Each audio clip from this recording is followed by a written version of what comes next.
हाय,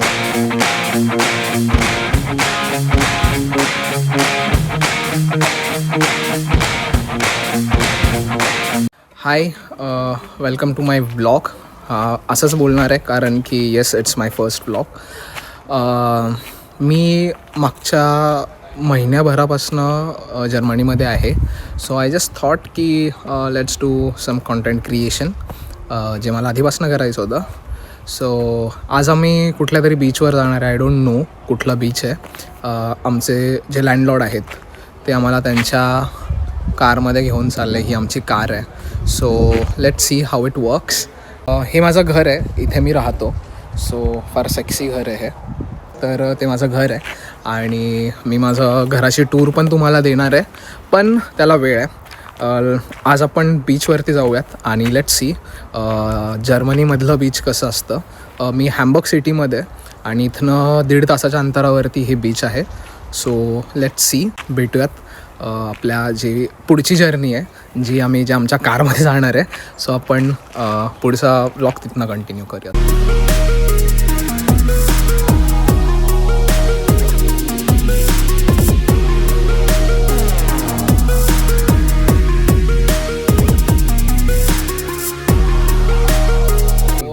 आम्ही आमची journey start करतोय. कुठे चाललोय मला माहित नाही आहे. बीचचं नाव माहिती आहे का कोणाला? काय नाव आहे? कुक्सहाफन. ही मुलगी काहीतरी म्हणाली. येस, कुक्सहाफन. ओके, सो त्या कुक्सहाफन बीचला आम्ही चाललोय. सो बघूयात आता. He is our landlord. दादा प्लीज से हाय. हाय.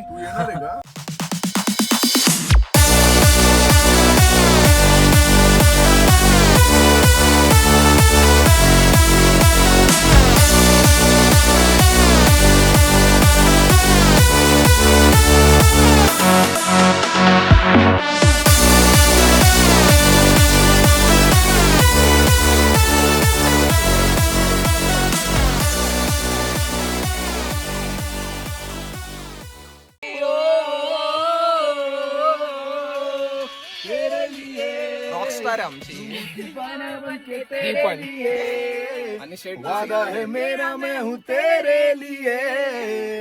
आपण आम्ही इकडे थांबलोय, गाडी चालत नाहीये. आम्ही थांबलेलो इकडे कारण आमचा दादा खूप महत्वाचं सामान आणायला गेलेला आहे. इट्स व्हेरी इम्पॉर्टंट सामान. नाही ते सांगणार नाहीये, दॅट्स सिक्रेट. सो इथे इंडियासारखं नाही आहे. इथे आपलं फ्यूल आपल्यालाच हाताने भरावं लागतं आणि आता आम्ही फ्यूल भरायला आलो आहे. इथला rate is I guess 150 cent आहे. €1.50. सो या, इथे सेल्फ सर्विस आहे. आणि वन मोर थिंग, इथे सगळीजणं आपापलं करतात. या बाई पण बघा तिचंच करते. सो आम्ही आता इथल्या आमच्या एका स्टोअरमध्ये आलो आहे. परत हे बेवड्या मुली दारू काहीच नाही खायला. सॉरी. सो हां, इथे पेट्रोल पंपवर सुद्धा दारू मिळतं. इट्स लाईक दिस. आणि बऱ्याच गोष्टी आहेत यांच्या ह्या स्टोअरमध्ये. सो या,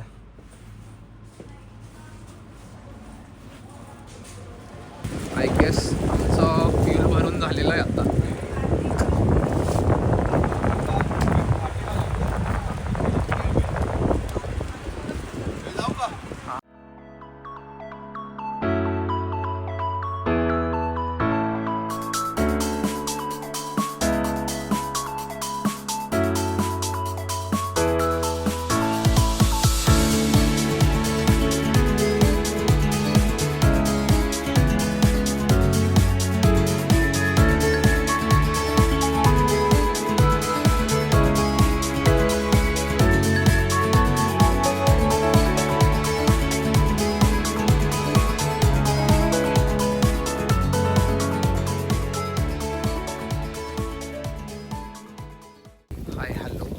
आम्ही फायनली पोचलेलो आहोत आमच्या डेस्टिनेशनला.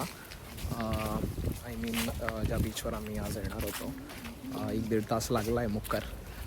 But let's see how it goes.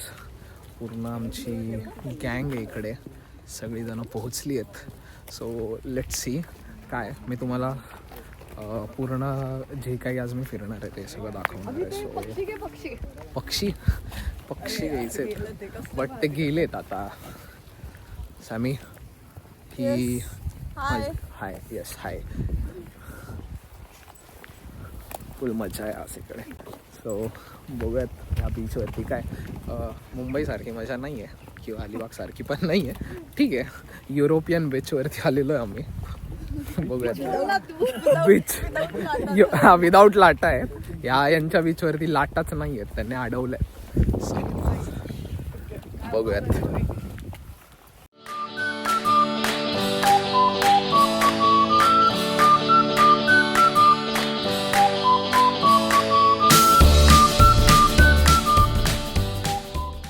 तुम्हाला जे वाटतंय ते तसं नाहीये, ती फक्त पाणी खेळते. तर तसं काहीच नव्हतं. लांब खारं पण असतं.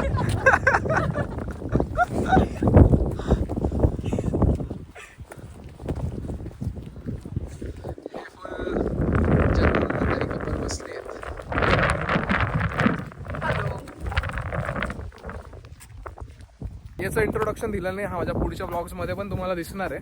So yes, please introduce yourself. My name is Anthony Gonzal. अच्छा ओके ठीक आहे, आता खरोखर इंट्रोड्यूस कर प्लीज. नाही भाऊ, मी पिटाऊन मधला आहे पुण्यातला. ओके, माझं नाव आहे नचिकेत व्यंकटगिरी. तसा मी साऊथ इंडियन आहे बरं का. हा, नावाला नाही भाऊ, रक्ताने साऊथ इंडियन आहे, कन्नडी काही विषय नाही भाऊ, पण हाकसे. पण आपलं जन्म सोडलंस तर भाऊ सगळं बाकीचं पुण्यातलंच आहे भाई. आणि काय वेळा कॉलेज विलेज इंजिनिअरिंग पर्यंत पुण्यातच. कुठली इंजिनिअरिंग आणि कुठनं केली असतो? काय IT इंजिनिअरिंग केलेलं आहे आपलं. ओके, जरा स्ट्रीम चेंज करून सप्लाय चेन आलेलो आहे. ठीक आहे, ती गोष्ट म्हणजे वेगळी. सप्लाय चेन मध्ये आलेला आहे. आणि आम्ही दोघं सेम कॉलेजमध्ये. आणि आमच्या कॉलेजचं नाव आहे सनरायझर्स आहे. सॉरी नाही ते नाही, सनरायझर्स सॉरी अरे नाही, SRH आमच्या कॉलेजचं नाव आहे. University of applied sciences. आणि आम्ही ऍडमिशन घ्या, नुसते इंडियन खूप इंडियन आहेत आमच्या कॉलेजमध्ये. आमच्या क्लासमध्ये एकच फॉरेनर आहे आणि तो पाकिस्तानचा आहे. ठीक आहे, आता हॅलो यूट्यूब म्हणजे इथनंच सुरुवात आहे. Day 1 on YouTube. So okay, हा चेहरा पण तुम्हाला माझ्या ब्लॉगमध्ये खूप वेळेस दिसणार आहे. कारण ऑफकोर्स आम्ही सगळे रूममेट्स आहोत, एका घरात राहतो, वी आर फॅमिली. आणि आता जसं समीक्षाने तिचं इंट्रोडक्शन नाही दिलेलं आहे कारण समीक्षा लाजली नाही, डायरेक्ट लाजली आहे. बट ठीक आहे, ही तिचं इंट्रोडक्शन देईल. So yes. So I am studying asset management आणि ह्यांची भिकारी युनिव्हर्सिटीमध्ये नाही आहे मी आहे वाईट UV वाटलंय, मध्ये. मनाने वाईट वाटलंय. आमची प्रायव्हेट आहे, तुझी सुद्धा प्रायव्हेट आहे, प्लीज. हा, ते गोष्ट नंतर बोलू आपण. काय डिफरन्स आहे. पण मी UV मध्ये ठीक आहे. ओके सनरायझर्स हॅम्बर्ग मध्ये नाहीये. ओके, युईचं काय फुल फॉर्म काय? University of Europe for Okay. Applied science. आणि and I am studying asset management. Okay, asset management finance मध्ये. फायनान्स मध्येच आहे ते, काही प्रॉब्लेम नाही. म्हणजे फुल ॲस्थेटिक मुलगी फायनान्स शिकते. फाईन. आणि कुठली असतो ती? सगळीकडची आहे. हा, लहानपणापासूनची स्टोरी ऐकायची आम्हाला, लहानपणापासूनची स्टोरी ऐकायची. Yes. Born in Kolhapur district. हा, Then I lived in Bangalore, I lived in Ahmedabad, I lived in Netherlands, and then finally I lived in Pune. Now I'm living in Hamburg. Welcome to Hamburg. आणि yes, मी एक छोटीशी clip याच्यामध्ये देईल, welcome to हॅम्बुर्ग वाली. आम्ही regular बेसिसवरती parties करतो इथे आमच्या घरी. आणि ही दारू नाही पित, त्या बाटल्या खरंच इच्छा नव्हत्या, ती फक्त पकडत होती. ते समोरचे एक जर्मन काका आहेत, ते म्हणालेत की मी तुला 2 युरो देतो, प्लीज माझ्या बाटल्या पकड. पैसा इथे खूप इम्पॉर्टंट आहे, खूप इम्पॉर्टंट आहे. आणि आम्ही आता कसं आहे की बेरोजगार आहोत, आम्ही काम वाम नाही करत, इकडे शोधतोय. If you guys have any lead, send us. Please DM him. या I mean me DM me. So या एनिवेज, हे तिचं इंट्रोडक्शन होतं छानसं. ओके, सो हा आमचा दादा आहे आणि मी याच्या घरी राहतो आहे. ऑफकोर्स मी मगाशी परत शूट करायचा प्रयत्न केला पण ते शूट झालं नाही आहे, आय एम सॉरी. पण दादा, तू थोडंसं छोटंसं तुझं इंट्रोडक्शन दे आम्हाला. मी पुण्याचा आहे. हां, नारायणपेठेत राहतो. ओके, राहायचो. सो ते म्हणतात की पेठेत राहणारी लोक, कदाचित मी थोडं मिसमॅच असेल त्याकरता. ओके. पण मी पेठेत राहिलेलो आहे ओके. माझ्या जन्मापासून 2006 पर्यंत, आणि 2007 साली मी जर्मनीमध्ये आलो. ओके. आता गेली 17 वर्ष मी इथे राहतो. अच्छा.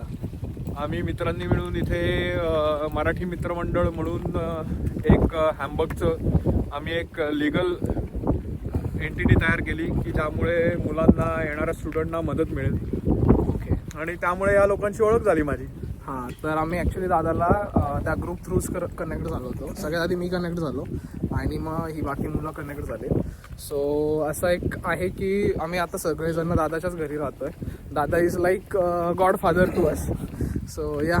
आणि दादा थोडं अजून सांग ना, लाईक तुझा एक्सपिरियन्स कसा आहे जर्मनीमध्ये? तू 17 वर्षापासून राहतो. माझा एक्सपिरियन्स मिक्स्ड आहे. माझ्यासमोर आणि माझ्या मागे जर्मन लोकांनी बऱ्याच प्रकारे रेसिझम पण केलेलं आहे, पण त्याबरोबर मला अशी लोक भेटलेली आहेत की ज्यांनी, जर्मन लोकांनी मला माझ्या स्टेशनपर्यंत सोडलेलं आहे जेव्हा मला काही माहिती नव्हतं. ओके. त्यामुळे म्हणजे मिक्स्ड कम्युनिटी आहे इकडे. हा, पण तुम्ही त्यांची भाषा बोललीत तर तुम्ही लवकर त्यांच्याबरोबर कम्युनिकेट करू शकता. म्हणजे language is a barrier, but जर ती शिकली तर तुला तो बॅरियर निघून जातो आणि म्हणजे आपण अडॅप्ट करू शकतो त्यांना बेसिकली लवकर. पण लोकांना जर का अमेरिका आणि याच्याबरोबर कम्पेअर करायचं असेल तर हे खूप वेगळा देश आहे हा. हो, इट्स म्हणजे आपल्याकडे ज्या पेठा आहेत ना, तर त्या पेठांबरोबर तुम्ही हे कम्पेअर करू शकता की या मोठी पेठ आहे जर्मनी. जर्मनी मोठी पेठ आहे खरं म्हणजे. ओके. सो बेसिकली काय की जर्मनीमध्ये आल्यानंतर मला असं वाटतं की लँग्वेज हाच एक सगळ्यात मोठा बॅरियर वाटतो. बाकी एव्हरीवन इज लाईक गुड, सगळेजण खूप छान आहे, ऑर्थोडॉक्स आहेत, नाही असं नाही. पण आता जनरली कम्युनिटी ज्यांना आम्ही भेटतोय म्हणजे कॉलेजमध्ये म्हण किंवा इतर वेळी कुठे बाहेर गेलो, they are like very open, like मस्त छान बोलतात वगैरे. बट फक्त प्रॉब्लेम परत इतकाच आहे की सगळ्यांनाच इंग्लिश येते असं गरजेचं नाही आहे. सगळ्यांकडे एक मिसकन्सेप्शन झालेलं आहे की US खरंच खूप भारी आहे किंवा US पेक्षा जर्मनी मी म्हणेन 100% भारी आहे. US मध्ये एक लँग्वेज सोडली तर काहीच चांगलं नाही. हां, येस, कारण US is like English speaking country, सगळेजण इंग्लिश बोलतात, तिथे काही लँग्वेज बॅरियर नाही. पण आत्ताची स्थिती बघता असं मला वाटतं की it's not good place, or it's steel in debate की कुठे जायला हवं. बरेच मुलं अजूनही कन्फ्यूज आहे की US मध्ये जायचं आहे की जर्मनीमध्ये जायचं आहे. सो तुला असं काय वाटतं की म्हणजे जर्मनीमध्ये हायर अँड फायर सिस्टीम नाही आहे. ओके. तुम्ही येता शिकायला, शिकून झाल्यानंतर तुम्ही जिथे इंटर्नशिप करता तिथे मोस्टली तुम्हाला जॉब लागू शकतो. एकदा जॉब लागला, तुम्ही प्रूव्ह केलं, तुम्ही परमनंट झालात की इथं हायर अँड फायर नाहीये, तुम्ही तुमचं करिअर व्यवस्थित चांगलं बिल्ड करू शकता. ओके. हा, स्टार्टअप्स कमी आहेत कारण इथे एम्प्लॉयमेंट लॉज खूप जास्त स्ट्रॉंग आहेत. ओके. पण ते चांगलं पण आहे आणि वाईट पण आहे एका प्रकारे. पण आपण चांगली बाजू धरून चालूयात. हां, म्हणजे इथे जसं आता US मध्ये तुम्ही बघता की ले ऑफ चालू आहे, तसं जर्मनीमध्ये आता दादा 17 वर्षापासून करतो. दादा इज लाईक सेल्स डिरेक्टर आहे एका रिप्युटेड कंपनीमध्ये. सो तो आता इतक्या मोठ्या पोझिशनवरती आहे. सो इट्स लाईक की इट्स नॉट लाईक इंडिया किंवा US मध्ये जसे आता आपल्याकडे पुण्यात सुद्धा फार ले ऑफ होत आहेत किंवा लोकांना धडाधड काढत आहेत, तर इकडे असं काहीच होत नाही आहे. सो इट्स स्टील गुड आणि you are earning in euros. काढलं तुम्हाला तरी सुद्धा त्यांची एक सोशल रिस्पॉन्सिबिलिटी आहे. इथलं लेबर काउन्सिल खूप स्ट्रॉंग आहे. ओके. आणि त्या लेबर काउन्सिलमुळे तुम्हाला असं हायर अँड फायर ते करू शकत नाहीत. अच्छा. आणि तुमच्या नुसती सोशल रिस्पॉन्सिबिलिटी नाही, तुमची फॅमिली रिस्पॉन्सिबिलिटी पण जी काय आहे त्याप्रमाणे इथल्या लेबर काउन्सिलला डिसिजन घ्यावे लागतात. अच्छा. म्हणजे एखाद्याला जर ले ऑफ केलं तर मग ते लोक त्यांची रिस्पॉन्सिबिलिटी तुला परत नवा जॉब द्यायची की मग नाही, तुम्हाला तेवढे पैसे मिळतात. अच्छा. As a compensation. सेव्हरन्स. हां. ओके. आणि तुम्हाला एवढं साधं सोपं सरळ एवढं नाही आहे काढून टाकणं. मला असं वाटतं जर्मनीमध्ये लोकांनी जेवढं शक्य आहे तेवढं यावं. ओके. कारण की इकडे मी असं बघतोय दादा फक्त एक लिमिटेशन आहे लँग्वेजचं, त्यामुळे लोक इथे यायला नको म्हणतात. पण आता असंही नाहीये. आताची जनरेशनची कार इंग्लिश बोलते. ओके. आणि त्यामुळे तुम्ही एवढं स्केअर होण्याची काही गरज नाहीये. ओके. त्यामुळे तुम्ही यावं. इथे शिक्षण त्या मानाने अतिशय स्वस्त आहे. तुम्हाला जॉब मिळण्याची बऱ्यापैकी प्रॉस्पेक्ट्स आहेत. ओके. त्यामुळे इथे यायला काही हरकत नाही आहे. सही आहे. म्हणजे जे UK मध्ये आत्ता चाललंय, म्हणजे सगळ्यात स्टेबल इकॉनॉमी जर मला वाटतं कुठे असेल युरोपमध्ये तर it's like Germany only right नाव असं मला वाटतं. कारण सगळीजणं UK चालली आहेत किंवा बाकी युरोपियन कंट्रीजला जात आहेत. त्यांचं इकॉनॉमी जर आपण कम्पेअर केलं तर इट्स नॉट लाईक जर्मनी. इथे पार्ट टाइम जॉब्स फार इझिली मिळत आहे तुम्हाला. त्यानंतर बरे लोक खेळतात. समीक्षा चौका खेळते. हा मी सगळेजण खूप एन्जॉय करतो इकडे. इट्स सगळ्यांनी जस्ट एन्जॉय करा. लाईफ मध्ये काय होईल कोणाला काही माहिती नाही. Deep. Enjoy your life, enjoy your moment, deep. हे डीप आहे, एकदम डीप आहे. Enjoy your moment. सो या it was all of it. आपण सगळ्यांशी गप्पा मारल्यात, दादाशी गप्पा मारल्यात, नशिकेतशी मारल्यात. समीक्षा तेवढी बोलली नाही, सिद्धीशी आपण बोललो. So I hope it is like good. माझा पहिलाच ब्लॉग आहे. मला माहीत नाही की काय प्रॉब्लेम होईल, पुढे लोक कशी रिॲक्ट करणार आहे त्याला, आणि I really don't care. But it's fine. आपण पुढचे पण व्लॉग्स अजून बनवणार आहोत. मी जिथे जिथे जाईल आता जर्मनीमध्ये, जिथे जिथे जाणार आहे सगळीकडे मी व्लॉग्स बनवणार आहे. सो इट्स फाईन यार. आय मीन तुम्ही प्लीज सपोर्ट करा. मला माहिती आहे बरेच माझे मित्र किंवा बरीच अशी लोकं आहेत ज्यांना जर्मनीबद्दल जाणून घ्यायचं आहे, काय चाललं आहे नेमकं जर्मनीमध्ये हे जाणून घ्यायचं आहे. So I am your. मी सगळं तुम्हाला सांगणार आहे. So you don't worry. Yes, so it was done. I mean I am done for the day. आणि भेटूयात आपल्या पुढच्या ब्लॉगमध्ये. सो जर तुम्ही सबस्क्राईब केलं नसेल तर प्लीज सबस्क्राईब, कमेंट करा, लाईक करा, सबस्क्राईब करा. हे जुनं वाक्य सगळेजण म्हणतात, but still I am seeing this. Please करा. See you in the next blog. Thank you.